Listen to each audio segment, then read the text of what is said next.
자, 직권의 변화에 대해서 강의를 진행하도록 하겠습니다. 화산 폭발 소재 영화는 몇 가지 있습니다. 가장 대표적인 게 볼케이노라고 하는 영화가 있고요. 그다음 여기 나와 있는 요거 거의 그대로 되어 있는 영화는 단테스피크라고 하는 영화가 있어요. 네, 여기 나와 있는 요 내용 자체가 단테스피크의 그 흐름 그대로 되어 있는 게 아닌가 싶으니까 한번 궁금한 사람들은 한번 보는 것도 좋을 것 같습니다. 자, 학습 목표 살펴보겠습니다. 첫 번째, 지진과 화성 활동이 특정 지역에서만 일어나는 까닭을 설명한다. 그러니까 이유를 설명해야 되니까 특정 지역에서만 일어난다는 얘기잖아요. 특정 지역에서만 일어나는데 그 이유가 뭐냐? 네, 지진과 화산 활동 어디서만 일어난다? 특정 지역에서만 일어난다. 네, 이게 사실입니다. 그 이유가 뭐냐를 알아보자는 거고, 두 번째는 직권의 변화를 설명하는데 판구조론 관점에서, 판구조론, 론이니까 이론이겠네요. 그래서 직권의 변화를 해석하는 이론이 바로 뭐다? 판구조론이다라는 것도 알려주고 있네요. 세 번째, 지구 내부 에너지 흐름의 결과로 일어나는 직권의 변화. 직권의 변화가 무엇 때문인지 또 알려주고 있네요. 직권의 변화의 원인이 뭐라고요? 지구 내부 에너지가 움직이기 때문이다. 흐름. 지구 내부 에너지가 바로 직권의 변화의 원인이다라는 거고, 이 직권의 변화가 지구 시스템에 어떤 영향을 주는지를 알아보자. 이렇게 세 가지에 대해서 좀 포인트를 잡고 수업 내용을 잘 따라오시면 될 것 같습니다. 자, 그러면 지진과 화산활동에 대한 이야기를 해볼 텐데요. 지진, 화산활동 우리가 많이 겪고 있지는 못하죠. 우리나라에 그렇게 지진과 화산활동이 많지는 않으니까. 그렇더라도 많이 알고 있을 겁니다. 지진과 화산활동은 뭐라고 나와 있냐면 지구 내부 에너지가 급격히 방출될 때 일어나는 현상 두 가지를 얘기하자면 뭐하고 뭐? 지진과 화산활동 이렇게 두 가지입니다. 그래서 이 지진과 화산활동은 지구 내부 에너지가 어떤 한 지점에 축적되어 있었다가 그게 갑자기 방출되는 현상 두 가지 지진과 화산활동이다. 이렇게 자, 그리고 아래쪽에 있는 것을 보면 프로그램이 나와 있습니다. 시간 조금 내셔가지고 직접 해보시면 됩니다. Seismic Eruption이라고 하는 프로그램이고요. 인터넷 접속하시면 바로 다운받을 수 있습니다. 그래서 무료 프로그램이니까 한번 깔아 놓으시면 깔아서 한 번만 보셔도 이런 식으로 실제로 벌어지는구나 알 수 있을 거고요. 네, 몇 가지 용어가 있으니까 몇 가지 용어를 좀 기억해 봅시다. 자, 첫 번째로 나와 있는 거는 지진대라고 하는 용어가 나와 있고요. 두 번째는 화산대, 그리고 세 번째는 변동대라고 나와 있는데 띠라고 하는 말이에요. 한자로 하게 되면 띠라고 하는 뜻의 한자가 대입니다. 대. 띠 대자라고 하는데 이 띠 대자를 이용해서 지진이 일어나는 지역을 지도에다 표시를 했더니 여기 보시면 마치 띠처럼 이렇게 연결해서 나타나더라라고 해서 지진이 일어나는 지역인데 띠처럼 보이는 지진이 일어나는 지역이라고 해서 지진대라는 말을 사용을 하고요.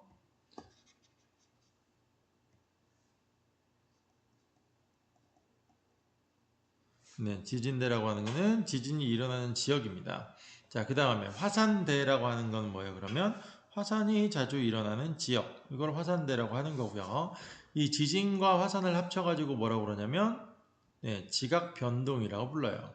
그래서 지각 변동이 자주 일어나는 곳이다 라고 해서 지각이라는 걸 생략하고 변동되다 이런 표현을 쓰게 된다라는 겁니다. 그래서 지각 변동이 자주 일어나는 지역 변동대라고 하는 것은 뭐가 있느냐? 지진대와 화산대로 나뉜다. 이 정도 용어만 좀 기억하고 계시면 되겠고 대라고 하는 표현은 띠라고 하는 것들을 나타낸다라는 거고요. 영어로 하면 벨트겠죠. 허리띠 할 때 그 벨트요. 네, 그래서 이렇게 용어를 좀 알아봤고요. 앞으로도 계속 나올 건데 지금 이 그림을 보시면 위에 있는 프로그램을 실행시킨 사진인데요. 한번 크게 실제로 해보면 이렇게 보여요. 조금 확대를 시킨 건데 자, 보이시나요? 네, 이렇게 생겨 있는, 네, 보시면 이렇게 쭉 연결되어서 나타나잖아요. 모양 자체가. 그래서 이런 방식으로 이렇게 띠처럼 연결되어서 나타나는, 그래서 지진이나 화산이 일어나는 곳들 자체가 지구 전체에 고르게 퍼져 있는 게 아니라 특정 지역에서만 나타나더라. 이게 핵심이라는 거죠. 그래서 특정 지역에서만 나타나고 있는 것들을 우리가 볼 수 있다라는 거고요. 이런 특정 지역에서만 나타나는 이유가 뭔지에 대해서 다음 페이지에서 설명을 하고 있습니다. 자, 특정 지역에서만 나타나는 거, 요 밑에 있는 그림을 먼저 볼게요. 아까 봤던 사진하고 좀 겹치시나요? 자, 다시 한번 보시면,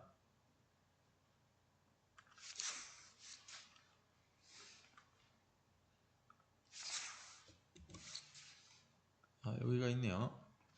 자, 조금 줄여서 같이 비교를 해봅시다. 자, 사진 두 개를 좀 놓고 비교해 보시면 태평양 주변만 비교를 해 보도록 할게요. 태평양 주변을 비교해 보면 지금 모양이 좀 보이시나요? 네, 여기 이렇게 띠처럼 나와 있는 요 구간들을 연결한, 이게 바로 지진과 화산이 많이 일어나는 곳인데, 여기를 쭉 이렇게 연결하니까 네, 모양이 하나 나오죠. 이쪽에 보시면 태평양판이라고 되어 있는 데랑 모양이 거의 비슷하네요. 그래서 이렇게 그 다음에 여기 있는데 또 연결을 하니까 필리핀판이라고 하는 거하고 모양이 거의 비슷하게 나오고요. 그 다음에 이 안쪽도 남아메리카 있는 지역도 보시면 남아메리카 왼쪽에 나스카판이라고 하는 거, 그 다음에 위에 코코스판, 그 다음에 남아메리카 또 위에 카리브판이라고 조그만 판들, 이런 식으로 여러 가지 판들로 이루어져 있다라는 것들을 우리가 찾아볼 수가 있습니다. 그래서 이렇게 되어 있는 조각 하나하나들을 뭐라고 부르느냐? 방금 전에 얘기했는데 판이라고 하는 명칭으로 부릅니다. 그래서 이 판으로 모든 것이 이루어져 있다라고 판을 이용해서 지각의 변화를 설명하는 이론을 바로 판구조론이다 이렇게 불러요. 자, 이론 중에서 판이 움직이면서 지각 변동이 일어난다라고 하는 이론을 뭐라고 한다? 판구조론이라고 한다. 자, 그래서 판구조론을 다뤘고요. 자, 판구조론에서 그러면 판이 대체 뭐냐라는 거죠. 이 판이라고 하는 것들은 위에 설명이 나와 있습니다. 판이라고 하는 건 암석권이라고도 불러요. 암석이 뭡니까? 암석, 바위와 돌멩이니까 매우 단단한 특징을 갖고 있죠. 네, 단단한 거예요. 단단하다. 그래서 매우 단단한 얘는 바위는 돌이니까요. 바위와 돌처럼 단단하다라는 거. 그래서 성질을 알 수 있는데 이 단단한 성질을 갖고 있는 여러 가지의 조각들이 바로 암석권에 들어가는데, 이 암석권이라고 하는 건 직권의 일부에서 지각 부분하고 그다음에 멘틀의 가장 윗부분이요. 가장이니까 최, 윗부분이니까 상부 이렇게 되겠죠. 그래서 우리 책에도 나와 있는데 네, 지구의 표면을 나누는 거예요. 크고 작은 조각으로 구분했는데 그 조각을 판이라고 했는데, 그 판은 지각과 멘틀의 최상부 여기를 합친 부분이고 성질은 단단한 부분입니다. 그래서 뭐라고도 부르냐면 암석권이라고도 부른다 이렇게 나와 있죠. 그래서 우리 직권의 구조, 층상 구조 할 때 봤던 거 기억납니까? 피자 그림 있었죠? 중학교 때부터 나왔던 거. 피자 모양 그림이 이렇게 되어 있으면 네, 여기에서 표면에서 0에서 한 35km 정도, 여기까지가 바로 지각에 해당하는 부분이고요. 그 다음에 멘틀이 어디까지냐면 0에서부터 2900km 정도까지가 멘틀에 해당합니다. 그리고 대략 한 5100km 정도까지가 외핵이고요. 지구 중심부는 지표면에서부터 6400km 정도가 됩니다. 그래서 여기가 멘틀인데 맨 윗부분 가장 많은 양을 차지하고요. 완전 바깥쪽에 있는 껍질을 지각이라고 하고요. 멘틀인데 멘틀이 거의 0에서부터 2900이니까 거의 3000km나 되잖아요. 그렇기 때문에 멘틀을 나눠보자면, 다시 한번 나눠보자면 요 정도로 세 등분을 이렇게 해보자고 한다면 3단계로 이렇게 나누게 되겠죠. 그러면 맨 윗부분, 요 맨 윗부분이 상부, 그 다음에 가운데 부분이 중부겠죠. 중간 부분, 그 다음에 맨 아랫부분, 가장 낮게 있는 부분을 멘틀의 하부 또는 뭐 하부 멘틀 이렇게 부릅니다. 네, 여기가 상부 멘틀, 여기가 중부라는 말은 사실 별로 나오지 않아요. 그 다음에 여기는 하부 멘틀인데,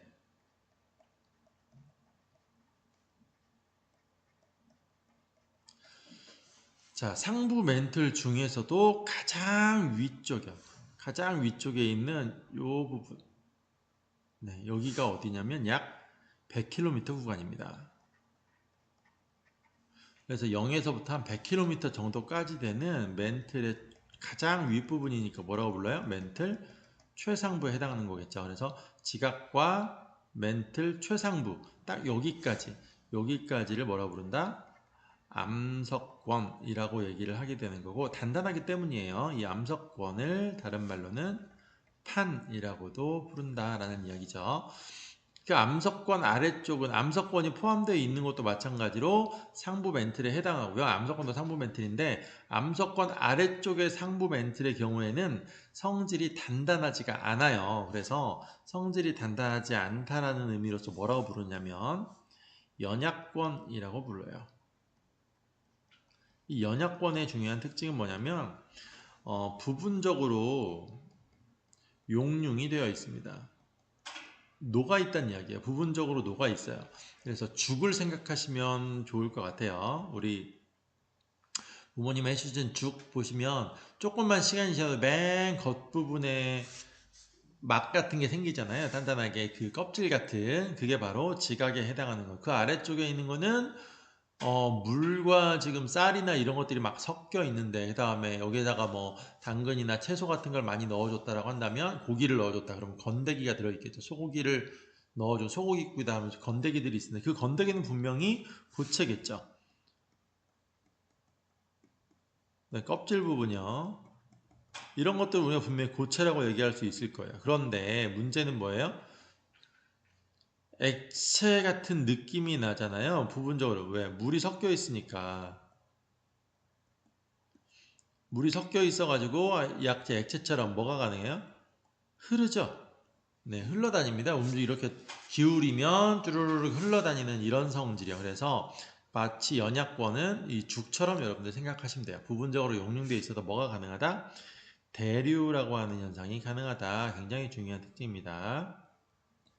자, 멘트, 이 연약권이 바로 어디냐? 멘틀의 상부에 해당이 됩니다.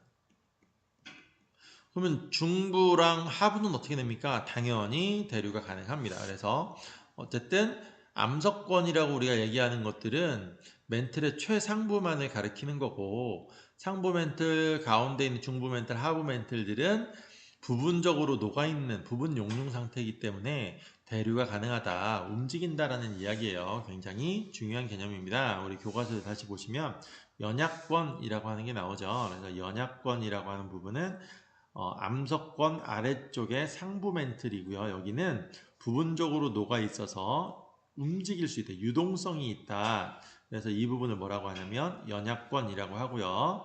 이 연약권에서 대류가 일어나기 때문에 그 위에 있는 이 아래쪽에 있는 연약권이 움직인다는 거예요.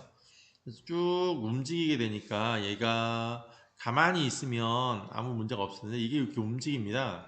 그래서 대류 현상에 의해서 연약권이 움직이니까 이 위에 있는 판은 당연히 같이 움직여지겠죠. 그래서 이 위에 있는 암석권이 아래쪽에 있는 연약권의 움직임에 의해서 같이 움직여 다닌다 라고 하는 게 바로 판 구조론의 가장 핵심적인 설명입니다.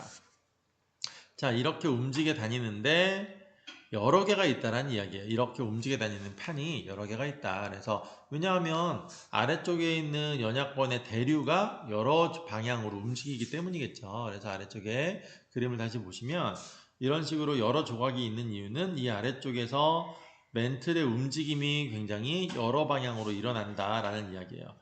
여러 방향으로 멘틀의 움직임이 막 일어나기 때문에 이 멘틀의 움직임을 따라서 연약권의 움직임을 따라서 그 위에 떠 있는 판들도 같이 움직여 다니게 된다라고 하는 설명입니다.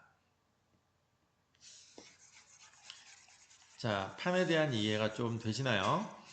자, 그리고 한 가지 구분할 거요. 이 위에 있는 그림이요. 판의 구조 그림 잘 보시면서 설명은 왼쪽에 조그만 글씨로 나와 있네요. 해양판과 대륙판의 특징이 나와 있습니다. 잘 좀 보고 차이점을 두셔야 되는데 우리 판의 종류에 대한 이야기가 되겠죠.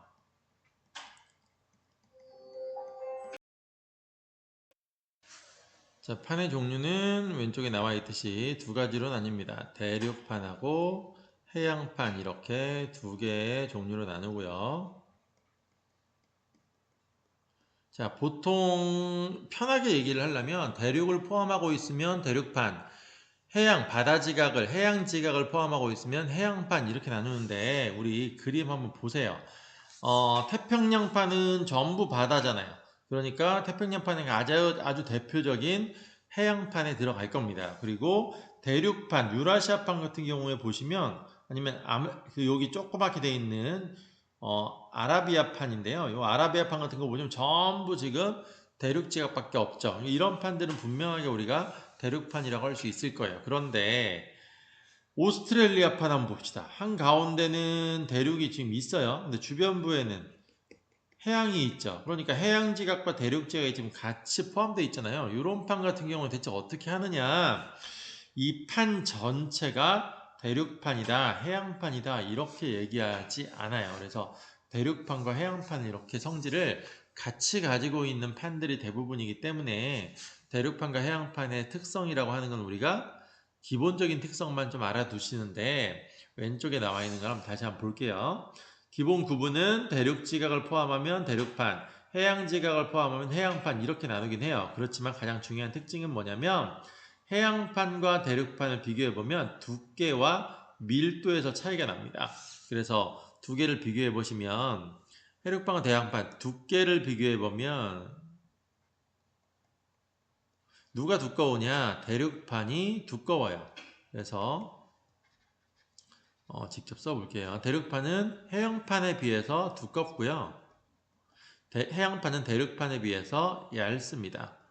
이런 특징이 있어요. 두꺼운 데는 약 35km 정도까지 두꺼워요. 근데 해양판 같은 경우에는 두꺼워도 5km 정도밖에 안 되기 때문에 매우 얇다라고 볼 수 있죠. 대륙판에 비하자면. 자, 그런데 대륙판과 해양판의 밀도를 비교해 보면 대륙판이 밀도가 작아요. 해양판의 밀도가 큽니다. 네, 그럼 무슨 뜻이냐? 밀도가 크다라고 하는 건 상대적으로 더 무겁다라는 뜻이에요. 그래서 이건 무게에 대한 이야기가 아니라요. 밀도에 대한 이야기인데 상대적으로 더 무거우면 어떤 일이 벌어지느냐? 대륙판과 해양판이 만나게 되면 해양판이 대륙판의 아래로 가라앉는 현상이 벌어집니다. 네, 이런 특징을 보고 구분을 하시는 게 가장 정확한 방법이에요. 그래서 대륙판과 해양판이 어떤 거냐? 대륙을 포함하고 있으니까 대륙판이고 해양을 포함하고 있으니까 해양판이다. 이건 아주 기본적인 설명인데 현실에서는 두 판이 만났을 때 판단을 하는 거고 두 판이 만났을 때 아래로 가라앉는 판이 밀도가 크구나 무거우니까 더 가라앉겠죠. 그래서 밀도가 크구나 라고 해서 해양판 가라앉지 않고 위쪽에 남아있는 판을 대륙판 이렇게 부르게 된다. 뒤쪽에서 다시 한번 판의 경계 오면서 나올 거고요. 129페이지에서 다시 한번 정리하겠습니다. 자, 앞에서 판의 경계 종류를 배웠다면 이제는 판의 경계에 대해서 얘기를 해볼 텐데요. 판의 경계라고 하는 건 판과 판이 만나는 곳이겠죠. 그래서 판과 판이 만나는 곳 보시면 다시 한번 우리 앞에 128페이지로 보시면 이 판과 판이 만나는 여기 보시면 파란색으로 굵게 나와 있는 이 부분이 전부 다 이렇게 되어 있는 곳이 전부 다 판의 경계선이 됩니다. 이 판의 경계에서 주로 지진이나 화산 활동이 일어났다라는 거고 그게 왜 그런지에 대한 설명이 이제 앞으로 나올 건데 이 판의 경계를 보시면 화살표가 나와 있죠. 여기는 지금 마주보고 있는 화살표가 있고요. 옆으로 나란하게 되어 있는 화살표도 중간중간에 보이고 그 다음에 서로 멀어지는 것도 보이죠. 바다 한가운데에 보시면 이렇게 서로 반대 방향으로 멀어지고 있는 이렇게 화살표의 방향이 보이실 거예요. 이 화살표의 방향은 판의 이동 방향을 이야기를 해주고 있는 겁니다. 그래서 태평양판의 맨 위쪽은 위로 올라가고 있는 방향, 그리고 북아메리판의 여기 위쪽은 아래로 내려가고 있어서 이 부분에서는 두 판이 서로 만나고 있네요. 그 다음에 태평양판의 이 북아메리카판하고 태평양판이 만나고 있는 오른쪽 위쪽을 보시면 서로 비껴나가고 있죠. 태평양판은 위로 올라가는데 북아메리카판은 아래로 내려가면서 서로가 비껴나가고 있는 이런 모습도 보이고요. 그 다음에 나스카판하고 남극판, 그 다음에 태평양판이 만나는 지점을 보시면 서로 멀어지고 있죠. 양쪽 방향으로 멀어지고 있는 방향. 그 중간 부분은 역시 또 스쳐 지나가고 있기도 하고요. 그 다음에 남아메리카 쪽과 나스카판은 또 서로 만나고 있고 이렇게 세 가지 만남이 있다는 걸 볼 수 있어요. 자, 이렇게 판의 경계에서 두 판의 움직임을 세 가지로 설명을 합니다. 그래서 첫 번째 뭐가 있냐면 발산형 경계라고 나와 있죠. 발산이라고 하는 건 서로 멀어진다라는 뜻이에요. 쏘다라는 거고 산은 흩어지다라는 뜻이거든요. 그래서 발산이라고 하는 거는 두 판이 서로 멀어지는 그런 경계 이렇게 얘기를 하는 거고요. 서로 가까워지는 경우에는 뭐라고 그러냐? 수렴형 경계다라고 하는데 수는 거두다라는 뜻입니다. 렴도 뭐 받다, 거두다, 징수하다 이런 뜻이에요. 그래서 서로 받아들이다, 거두어 들이다라니까 서로 가까워진, 두 판이 서로 가까워지는 경계를 수렴형 경계다 이렇게 부르는 거고요. 아까 옆으로 스쳐 지나가는 거 있었죠? 바로 두 판이 반대 방향으로 가긴 하는데 어긋나고 있다라고 해서 보존형 경계다 이런 말사. 이 보존형 경계라고 하는 말은 판과 판의 경계에서 일어나는 특징을 직접적으로 설명하고 있습니다. 그래서 정리를 해보면 자, 판의 경계는 몇 가지? 세 가지 종류가 나타납니다. 뭐였죠? 첫 번째는 발산형 경계가 나오고요. 두 번째는 수렴형 경계가 나타났고 세 번째는 보존형 경계가 나타났다. 이렇게 세 가지 판의 경계를 아시면 되겠고요. 자, 발산형 경계 특징은 뭐냐? 판과 판이 서로 멀어진다고 그랬죠? 그래서 이동 방향, 그다음에 판과 판이 멀어지면서 어떤 일이 벌어지는지 이런 특징들을 여러분들이 잘 기억을 하셔야 됩니다. 그래서 수렴형 경계, 보존형 경계에서 각각 어떤 일들이 벌어지는지를 비교해서 파악을 해놓고 이거는 암기를 반드시 하셔야 됩니다. 자, 첫 번째로 보시면 우리가 지금 지각 변동, 직권의 변화를 배우고 있는 중이니까 지진과 화산을 빼놓을 수 없겠죠. 자, 지진과 화산입니다.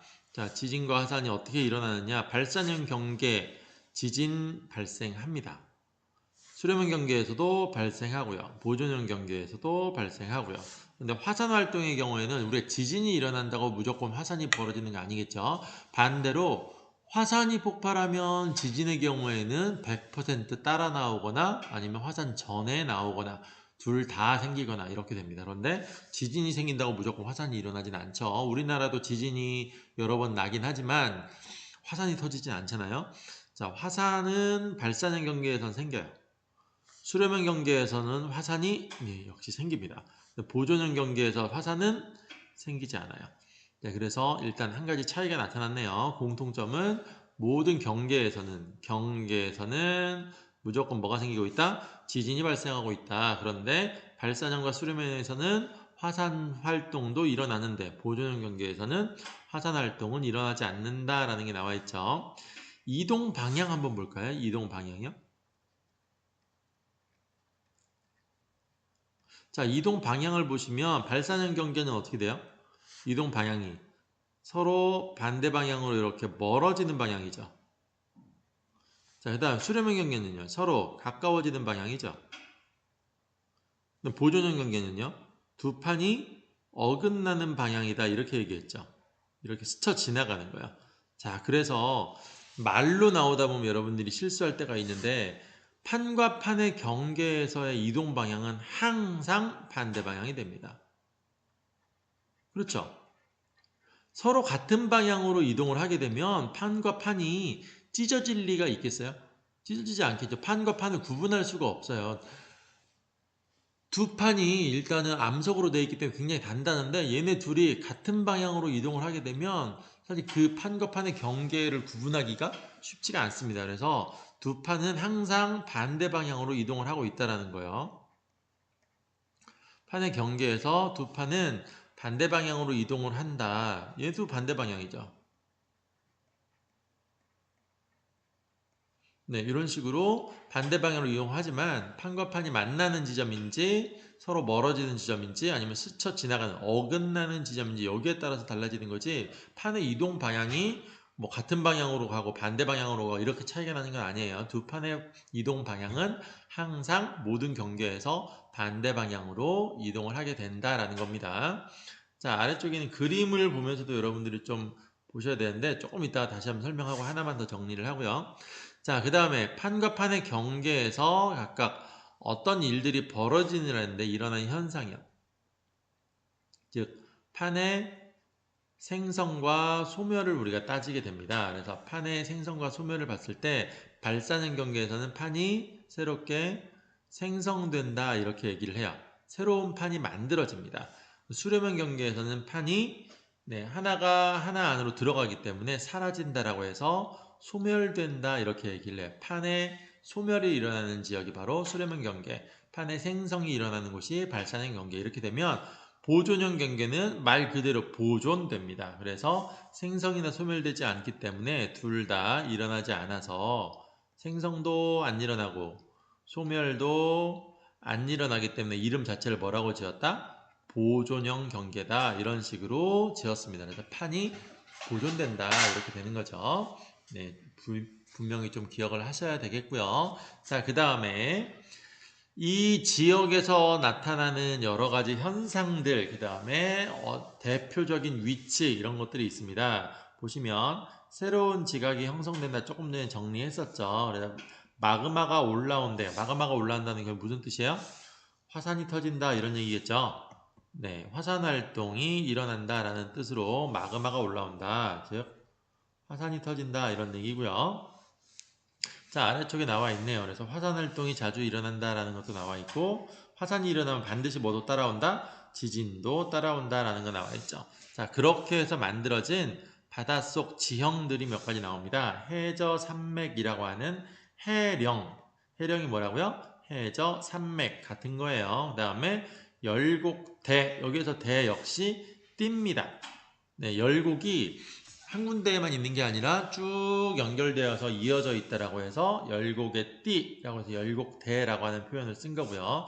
열곡이라고 하는 건 뭐냐면 열은 찢어지다라고 하는 거예요. 찢어져서 생긴 골짜기 이런 얘기입니다. 그래서 모양을 보시면 이렇게 생겨 있어요. 그래서 이 부분 요 맨 윗부분을 보시면 양쪽으로 잡아 당겨서 이 두 땅이 양쪽으로 움직이다 보니까 양쪽으로 벌어지면서 쫙 산이 찢어진 모양이다 라고 해서 이 부분을 열곡이라고 부르게 되는데 이 열곡이 그냥 한 지점에만 있는 게 아니라 쭉 연속적으로 이렇게 나타난다는 거죠. 연속적으로 이렇게 나타나서 이렇게 쭉 연결되어 있기 때문에 열곡대라고 하는 표현을 쓰게 된다라는 거고 아래쪽에 보시면 그림에 보시면 이렇게 쭉 가운데에 있는 이 부분이 바로 열곡대가 됩니다.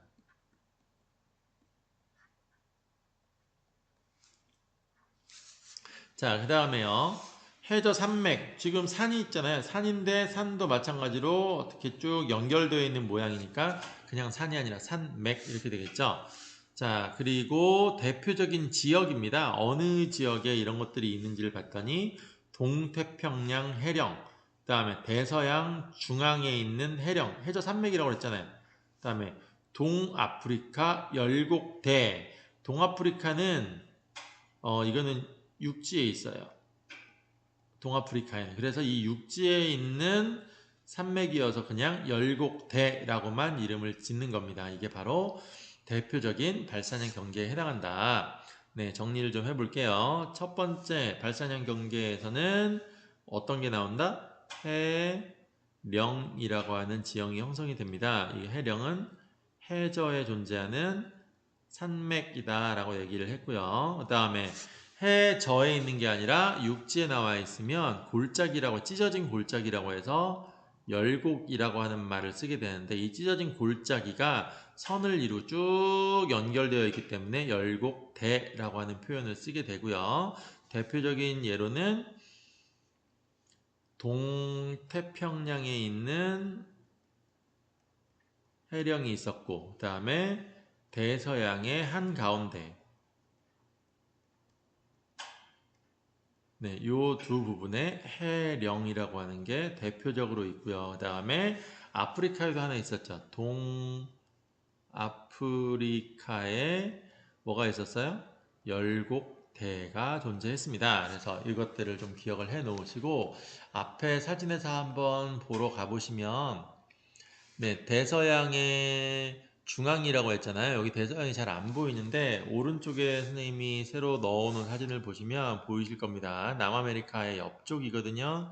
여기 한가운데 요 바다가 대서양인데요.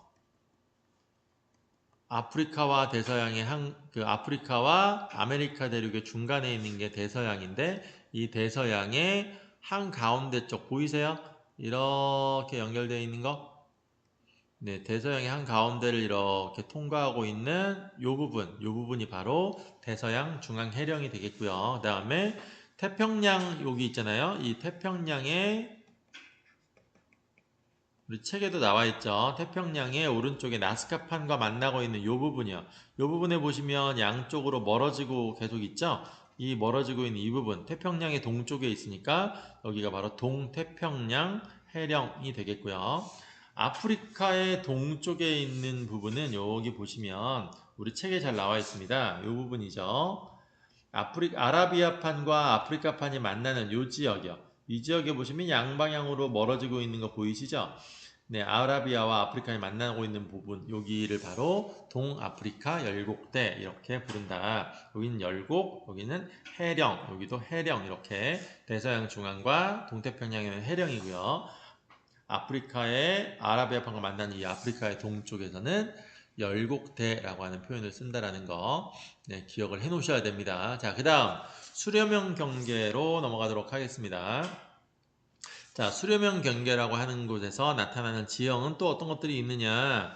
수렴형 경계는 판과 판이 가까워지다 보니까 충돌하고 있죠. 충돌하게 되면 어떤 현상이 벌어지냐면 해양판이 대륙판 아래로 들어간다. 왜 그렇다고 그랬죠? 밀도가 크다고 그랬잖아요. 해양판이. 그러니까 대륙판은 밀도가 작고 해양판이 밀도가 크니까 무거운 해양판이 대륙판 아래쪽으로 들어간다. 이 들어가는 부분을 뭐라고 부른다? 여기 뒤에 나와 있네요. 섭입대라고 하는 게 나와 있죠. 이 섭입대라고 하는 거는 밀도가 큰 판이 밀도가 작은 판 아래로 들어가면서 가라앉는 지역, 이 지역을 바로 뭐라고 한다? 섭입대라고 이야기를 하고요. 아래쪽에 그림에 보시면 섭입대라고 나와 있는 거 보이시나요? 한 판이 이렇게 아래로 내려가고 있죠. 그러면서 대륙과 만나는 곳. 왼쪽을 보시면 해양판과 해양판이 만난 것 같잖아요. 해양판과 해양판이 만나는 경우에도 무거운 애가 아래로 내려갑니다. 그래서 이 아래로 내려가는 부분을 섭입대라고 이야기를 하게 되는 거고, 이 섭입대에서는 땅과 땅이 만나니까 마찰이 얼마나 심하게 양쪽에서 누르는 힘이 어마어마하게 세겠죠. 그래서 이 어마어마하게 센 힘을 받으면서 마찰이 일어나기 때문에 이 섭입대에서는 마찰열이 매우 크게 작용을 해요. 이 마찰열에 의해서 육지가 녹습니다. 이 지각의 성분들, 암석권의 일부가 녹아서 마그마가 형성이 되고, 이 마그마가 굉장히 많아지다 보면 주변을 녹여가지고 약한 부분을 뚫고 화산으로 빠져나오는 이런 일들이 생기기 때문에 섭입대 주변에서는 화산 활동이 일어난다는 거고, 이쪽도 마찬가지죠. 바다와 바다가 만나는 곳이지만 마찬가지로 섭입대 지역에서는 지각과 지각 간의 마찰이 굉장히 크기 때문에 이 마찰에 의해서 마그마가 형성이 되고요. 이 마그마가 약한 부분을 뚫고 나와서 터지는 이런 화산 활동이 일어난다. 근데 화산 활동이 일어나는데 여기는 바다니까 화산이 터지면서 점점 위로 솟아나오면 바다 한가운데 뭐가 생겨요? 섬이 생기죠. 그래서 섬이니까 도 이렇게 돼 있는데 여기서만 생기는 게 아니라 이 섭입대라고 하는 이 지역에서 전부 다 생길 거 아니에요. 그래서 쭉 이 선을 따라서 섬들이 줄을 맞춰서 있다라고 해서 줄 열자를 써서 열도라고 하는 표현을 쓰는 거예요. 이 열도인데 호라고 하는 거는 부채꼴에서 우리가 배웠습니다. 부채꼴이 이렇게 돼 있으면 부채꼴이 바깥쪽 이 부분을 호라고 그랬잖아요. 그래서 호 모양, 부채꼴 모양으로 줄을 서 있는 섬들이 있어서 이 부채꼴 모양으로 섬이 줄을 서 있다고 해서 호상열도라는 말을 쓰는데 이 호상열도도 판과 판이 충돌하는 곳에서 일어나는 굉장히 전형적인 그런 모양이 되는 거고요. 자, 아래쪽에 보시면 일본, 그 다음에 필리핀 이런 데들이 호상열도에 들어갑니다.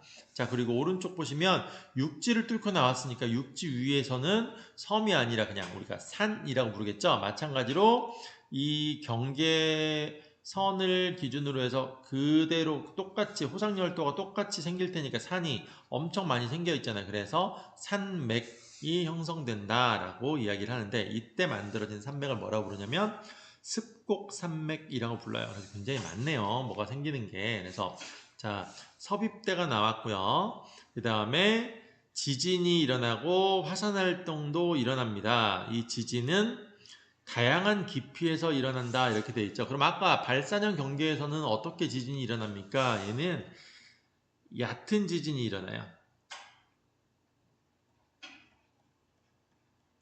깊이가 그렇게 깊은 곳에서 일어나지 않고요. 얕은 곳에서 일어나는 지진입니다.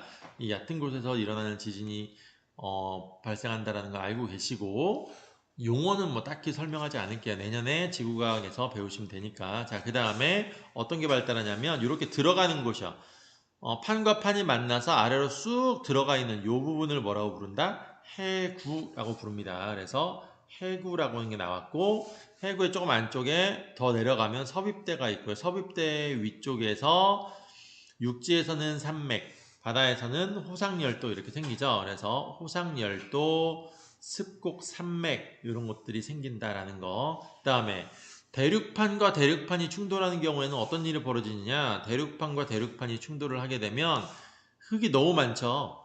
그래서 땅과 땅이 너무 많기 때문에 산이 생기는데 해양판과 대륙판이 생길 때보다도 훨씬 더 많은 지각이 모여갖고 생기기 때문에 굉장히 높은 산맥이 형성이 됩니다. 히말라야 산맥이 대표적이고 그런데 이 경우에도 마찬가지로 습곡 산맥이라고 불러요. 자, 정리를 해볼게요.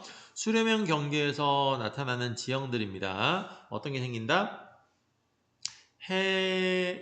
해구라고 하는 게 생기고요. 그 다음에 들어가는 거 뭐? 섭입대라고 하는 게 생겼어요. 섭입대. 자, 그 다음에 지진 화산 당연히 일어나고요. 이 섭입대에서 마그마가 녹았죠. 마찰열에 의해서. 그렇게 생기는 위에 생기는 게 바다에서는 부채꼴 모양, 호상으로 생긴 줄을 짓고 있는 섬이 생기는 거고 이 섬이 육지에 있으면 높이 떠 있는 산에 해당할 테니까 뭐라고 불러요? 산맥이라고 하게 되는데 휘어져 있다라고 해서 습곡산맥이다 이렇게 얘기를 합니다. 양쪽에서 밀어버리니까 당연히 가운데 있는 건 휘어지겠죠. 휘어지면서 높이 솟아오른다 해서 습곡산맥이다 이렇게 얘기를 하고요. 대표적으로 호상열도로서는 일본이나 필리핀 등이 섬나라잖아요. 네, 일본이나 필리핀 이런 데들이 대표적인 호상열도가 되겠고요. 습곡산맥의 대표적인 습곡산맥으로는 안데스 산맥, 그 다음에 히말라야 산맥 이런 데들이 대표적인 습곡산맥이 되겠습니다. 좀 기억을 해 놓으셔야 됩니다. 자, 마지막으로 보존형 경계 보겠습니다. 보존형 경계는 두 판이 어긋나는 지역이다 라고 이야기를 했었죠. 자, 판이 생성되지도 않고 소멸되지도 않고 그대로 유지됩니다. 지진 당연히 일어나겠죠. 지진이 자주 일어나는데 어떤 일은 벌어지지 않는다? 화산 활동은 일어나지 않는다라고 분명히 돼 있네요. 그리고 여기도 마찬가지로 다양한 깊이에서 일어나는 지진이 아니라 여기서 얕은 깊이에서만 일어납니다. 지진이 일어나는 지점이 얕게 일어난다는 거고, 자, 그 다음에 마그마가 상승하지 않는다라는 것들을 했었고요. 그 다음에 해령 부분에 발달을 해요. 그래서 뭐라고 써 있냐면 변환단층이라고 나와 있죠. 이 변환단층이라고 하는 것들은 나중에 다시 한번 배울 겁니다. 여러분들 중학교 때 정확하게 뭐 배우지 않았을 것 같은데 지화학 1에서 단층의 종류를 정확하게 배우시는데 그 단층 중에서 변환단층이라고 하는 단층이 가장 대표적인 지형이 됩니다. 양쪽으로 움직이는 거예요. 여기는 보시면 이쪽 방향으로 움직이고요. 아래쪽에 보시면 오른쪽으로 움직이고 있잖아요. 그래서 이 아래쪽 부분은 오른쪽으로 움직입니다. 근데 위쪽 부분은 여기가 왼쪽으로 움직이거든요. 그래서 오른쪽으로 둘 다 움직이는 이 부분에서는 단층이 안 일어나요. 여기도 마찬가지로 왼쪽으로 움직이는 여기에서는 단층이 안 일어납니다. 어디에서만 일어나냐면 이 중간이요. 방향이 달라졌죠. 중간 부분에서만 위쪽은 왼쪽으로 이동하고 있고 아래쪽은 오른쪽으로 이동하고 있으니까 방향이 다르잖아요. 그래서 이 방향이 달라진 이 중간 지점에서 변환 단층이라고 하는 게 생기는데 이 지점이 바로 보존형 경계에 해당한다. 잘 기억하시기 바랍니다. 자, 보존형 경계는 정리를 하자면 보존형 경계는 변환 단층이 대표적이고요. 자, 이 변환 단층의 가장 대표적인 예로는 북아메리카에 있어요. 산이라고 되어 있는데 샌이라고 보통 발음을 하면 산 안드레아스 단층이 가장 대표적인 변환 단층에 해당한다. 보존형 경계에 해당한다. 반드시 기억을 좀 하고 계셔야 됩니다. 명칭까지요.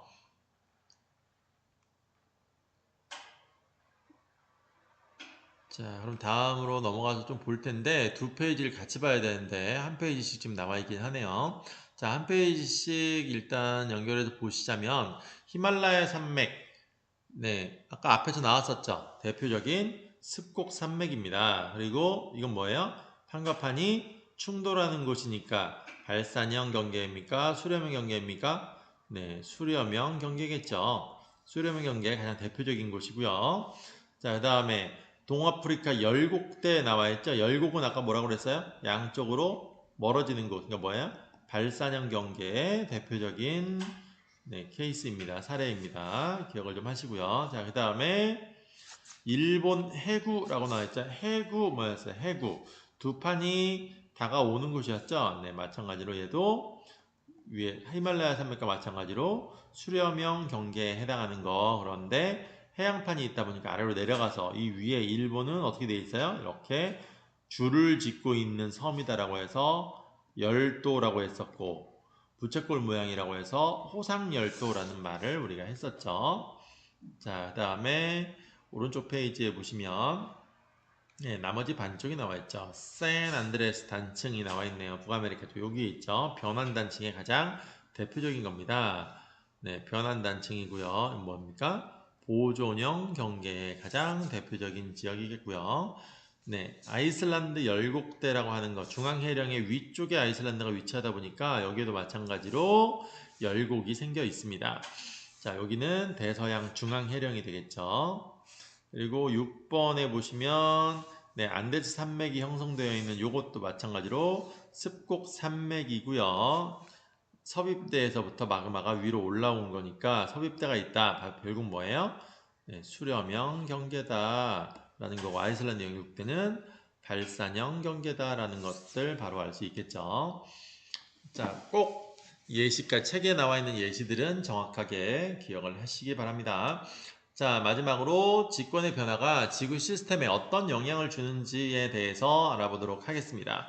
자, 지구 내부 에너지라는 말이 첫 번째부터 나오네요. 네, 직권의 변화. 원인은 뭐라고 했죠? 바로 지구 내부 에너지라고 했었죠. 이 지구 내부 에너지에 의해서 어떤 일이 생긴다? 멘틀 대류가 발생합니다. 그럼 멘틀 대류가 발생하면 어떻게 돼요?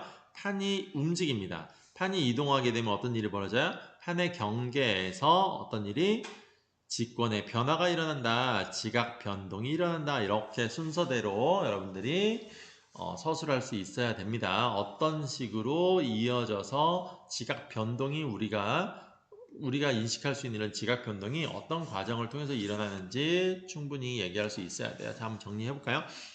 자, 처음에 지구 내부 에너지에 의해서 출발을 합니다. 이 지구 내부의 에너지가 어떤 일을 벌이냐면 멘틀의 대류를 일으킵니다. 멘틀은 고체이지만 멘틀의 상부, 중부, 하부 쪽은 부분 용융되어 있어서 움직인다고 그랬어. 멘틀이 움직이면 그 멘틀의 위쪽에 있는 암석권, 즉 판이 이동할 수밖에 없겠죠. 네, 판이 움직입니다. 판이 이동을 하는 과정에서 판과 판의 경계에서는 어떤 일이 벌어질 수밖에 없다. 서로 부딪히는 이런 일이 벌어지니까 땅과 땅이 부딪히니까 부드럽게 넘어갈 리 없겠죠. 이 판과 판의 경계에서 어떤 일이 벌어진다? 지각 변동이 발생하게 된다.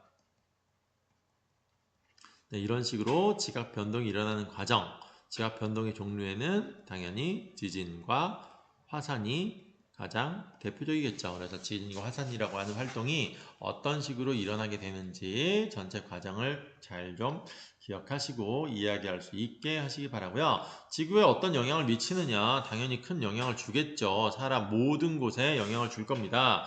화산이 분출했다. 네, 지각에서 일어난 가장 대표적인 변화죠. 각 권에 어떤 영향을 미치느냐. 사람한테도 영향을 미칠 테니까 생물권에 당연히 영향을 주겠죠. 그 다음에 직권에서 일어나는 변화인데 자기 자신한테도 당연히 영향을 주긴 합니다. 다른 지역에도 영향을 주겠죠. 직권에. 그 다음에 대기 중으로 올라가서 이렇게 퍼지고 있는 광경이죠. 그러니까 당연히 기권에도 영향을 주겠고요. 이게 터져서 바다로 떨어지거나 강으로 떨어지면 수권에도 당연히 영향을 줄 수밖에 없습니다. 그래서 모든 권에 영향을 미치게 된다라고 하는 것들을 한번 우리가 정리를 해보시면 되겠습니다. 자, 첫 번째, 주변 지형을 변화시킨다. 이거 뭐예요? 직권해주는 변화겠죠. 네. 그 다음에 햇빛을 가려요. 햇빛을. 화산재가. 그리고 어떤 일이 벌어져요? 기온이 떨어지네요. 자, 기온이 낮아져요. 기온이니까 대기의 기온이죠. 그러니까 기권에 영향을 일단 줬습니다. 자, 그 다음에 기온이 떨어지고 햇빛이 없으니까 작물의 생장이 저하된다. 식물이 잘 안 자란다. 생물권에 영향 줬네요. 그 다음에 사회적으로 큰 피해가 생긴다. 마찬가지로 생물권이죠. 그 다음에 지진. 자, 첫 번째 화산의 영향이었다면 이번에는 지진의 영향을 보자라는 겁니다. 지진의 영향. 건물을 파괴하고 산사태, 건물을 파괴는 생물권에 준 영향이겠네요. 그 다음에 산사태를 일으킨다. 이거는 직권에 준 영향이죠. 자, 그래서 이런 것들을 방어하기 위해서 여러 가지 인공위성을 이용해서 지형 변화도 관측하고 지진계도 설치하고 내진 설계를 적용하기도 하고 안전교육도 하고 이런 것들을 한다라는 거죠. 자, 위에 있는 것들이 피해라고 한다면 피해만 있느냐? 아니다. 좋은 일도 한다. 이런 얘기가 아래쪽에 나와 있어요. 화산 활동은 어떤 혜택을 주느냐? 피해만 주는 것이 아니다. 혜택도 준다라는 첫 번째. 분출물에 포함된 성분이 토양을 좋게 만드는, 토양이 비옥해지면 식물이 잘 자랄 수 있겠죠. 그 식물이 잘 자라면 생물권에 영향을 주는 거겠죠. 그리고 인간도 그 식물을 먹고 사는 인간한테도 좋은 영향을 주겠고 동물들도 잘 살 수 있겠고 그 다음에 온천이 형성이 될 수 있어요. 온천은 인간한테만 좋으냐? 관광자원으로 되니까 인간한테만 좋은 것 같은데 일본이나 이런 데 가보면 동물들도 온천욕 많이 합니다. 뭐 일본뿐만 아니라 미국에서도 온천욕 하는 동물들이 있어요. 옐로우스톤 공원이라든지 이런 데 쪽에 가면 온천들이 되게 많거든요. 따끈따끈한 물이 많이 나오거든요. 당연히 사람이 없는 밤이나 뭐 이럴 때에는 동물들도 이용합니다. 자, 그래서 직권의 변화는 여러 요소에 영향을 준다. 좋은 역할도 한다. 근데 지금 지진의 좋은 점은 안 나와 있죠. 지진의 좋은 점은 없을까요? 지진의 좋은 점은 한 가지 정도 있기는 한데 여러분들이 그렇게 뭐 좋아할 만한 좋은 점은 아닙니다. 지진에 의해서 일어나는 좋은 점은 지진의 경우에는 지진 파를 연구해서요. 지구 내부를 파악할 수 있어요. 이런 곳에 과학적인 용도로 도움을 주긴 합니다. 근데 이거까지도 여러분들이 또 공부를 하시는 이런 상황이 벌어질 수 있기 때문에 여러분들한테는 그렇게 좋은 일이라고는 생각되지 않네요. 자, 스스로 해결하기 반드시 좀 해보시고요. 특정 지역에서만 지진과 화산이 자주 일어나는 까닭 뭐였죠? 이 지역이 바로 판의 경계이기 때문이었죠.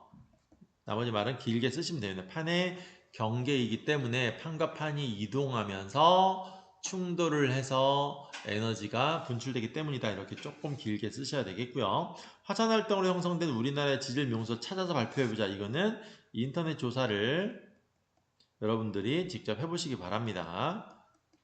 그래서 발표를 하시면 네, 좋을 것 같네요. 수업 시간에 발표할 시간을 한번 드리도록 하겠습니다. 다음 주 등교 수업 때 발표할 기회를 드릴 텐데 발표를 하시면 네, 이런 것들을 찾아서 발표했다고 기록은 해드리도록 할게요. 발표 안 하시면 그냥 넘어가는 거죠.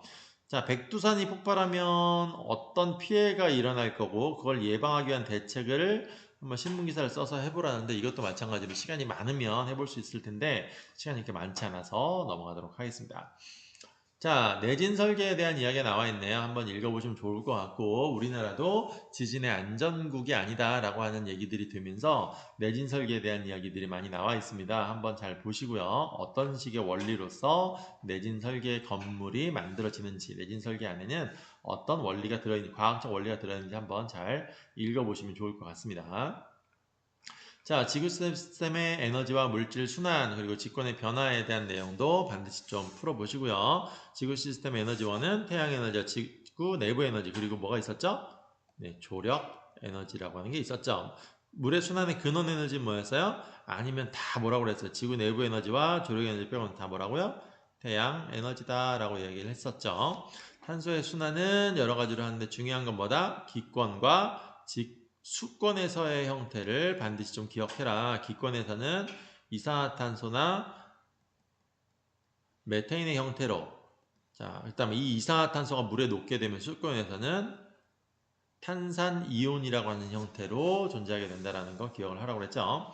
자, 지구 시스템의 구성 요소들이 상호작용하는 과정에서 여러 가지 물질 순환과 자연현상이 일어난다는 것들 알고 계시면 되겠는데 그 예로서 직권의 변화를 보실 텐데 직권의 변화니까 당연히 뭐예요? 지구 내부 에너지에 의해서 일어난다라는 건 거고요. 지구의 겉부분은 10여 개의 판으로 나눠져 있다. 라는 거고 이 판의 경계에 따라 유형에 따라서 발산형과 수렴형, 보존형 경계로 나뉜다 라고 했었고 발산형 경계의 대표적인 지역은 해령, 열국대, 동아프리카 열국대, 대서양 중앙해령, 동태평양 해령 이런 것들이 있었고요.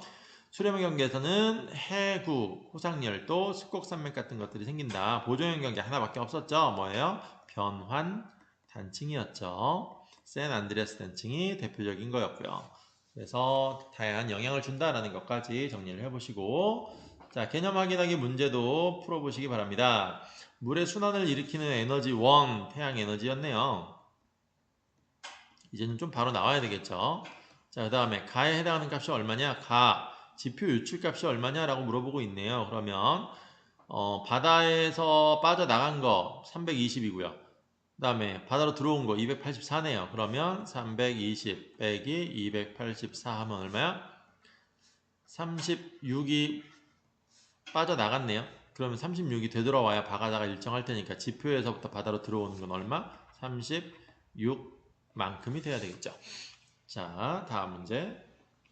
탄소의 순환에서 중요한 건 생물권으로 이동하는 현상이 아닙니다. 이거는 광합성이긴 했지만 참고로만 알아두시면 되겠고요. 지구 내부 에너지가 어떻게 관여하느냐 기권과 수권에서만 하라고 그랬죠. CO2와 CO3, E- 얘네들 간에 기권의 CO2는 빠르고요. 수권에 있는 CO3- 느립니다. 그러니까 빠르다라고 하는 건 에너지가 많다라는 거잖아요. 느리다라고는 에너지가 적어요. 그러니까 에너지가 많아져야 되니까 기권에서 수권으로 갈 때는 에너지가 많은 거에서 적은 걸로 되니까 에너지를 방출한다라는 거고 수권에서 기권으로 가려면 빨라져야 되니까 에너지를 흡수해야 된다. 이렇게 흐름을 파악하면 됩니다. 자, 나머지는 생략.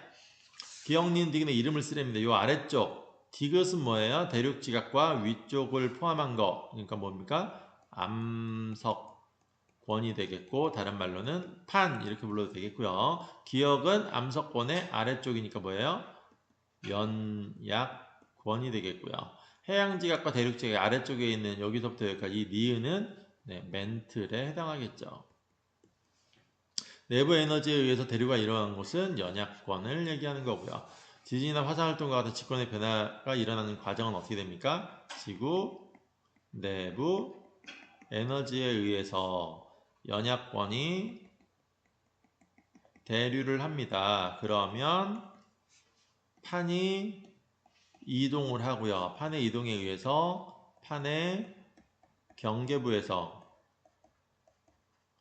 지각 변동이 일어난다. 이렇게 정리를 하시면 되겠네요. 자, A에서 D의 경계의 유형에 따라서 구분하랍니다. 방향만 보시면 되겠죠. D가 먼저 보이네요. D는 양쪽으로 갈라지고 있으니까 D는 발산형이 되겠고요. 자, A의 경우에도 여기 있네요. A는 마찬가지로 발산형이네요. B의 경우에는 서로 다가오고 있죠. 서로 다가오고 있으니까 B는 수렴형 경계겠고요. C도 서로 다가오고 있네요. C도 수렴형 이렇게 되겠네요. 자, 구분해서 써야 됩니다. A는 육지에 생겨 있네요. 그러니까 육지에 생겨서 발산형이면 얘는 열곡대가 되겠고 D의 경우에는 바다에 있으면서 멀어지는 거니까 해령이 생기겠고요. B는 다가오긴 다가오는데 육지와 육지가 충돌하니까 습곡 산맥이 생기겠고요. C의 경우에는 바다니까 얘는 뭐예요? 바다와 육지가 만나는 거니까 해구가 생기거나 호상열도가 생깁니다. 조심해야 될 거요. 섭입대가 생긴다라고 얘기하시면 큰일 납니다. 섭입대는 지형이 아니에요. 땅의 모양이 아니라 안으로 들어가면서 이 섭입대라는 게 있을 거다라고 하는 거지 섭입대가 눈에 보이지 않죠. 땅에 있는, 지각에 있는 어떤 형태가 아니기 때문에 섭입대는 지형이 아닙니다. 자, A에서 D에 대한 설명으로 옳은 것을 모두 고르래요. 요거 A는 호상열도네요. 호상열도면 수렴형 경계 맞고요. D도 나와 있으니까 D도 보시면 아 이건 해구가 되겠네요. 마찬가지로 수렴형 경계 맞네요. B는 지진과 화산활동이라고 하는데 이 B는 뭐예요? 여기는 지금 변환단층을 얘기하고 있는 거죠. 변환단층에서는 뭐만 일어난다? 지진만 일어나고 화산은 일어나지 않는다고 그랬으니까 틀렸죠. 화산 때문에. C는 해령입니다. 그러니까 해령에서는 새로운 지각이 형성된다. 맞고요. 그래서 기역과 디귿이 정답이 되겠습니다. 네. 그다음에 27페이지에 있는 내용은 한번 읽어보시는 정도로 하시면 될 것 같고요. 28페이지도 한번 읽어보시면서 어떻게 영향을 주고 있었는지를 한번 확인해 보시면 좋을 것 같습니다. 자, 이상으로 이번 강의를 마치겠고요. 다음 강의는 물리 파트로 한참 넘어갑니다. 네, 다음 강의에서 다시 보도록 하겠습니다. 수고하셨습니다.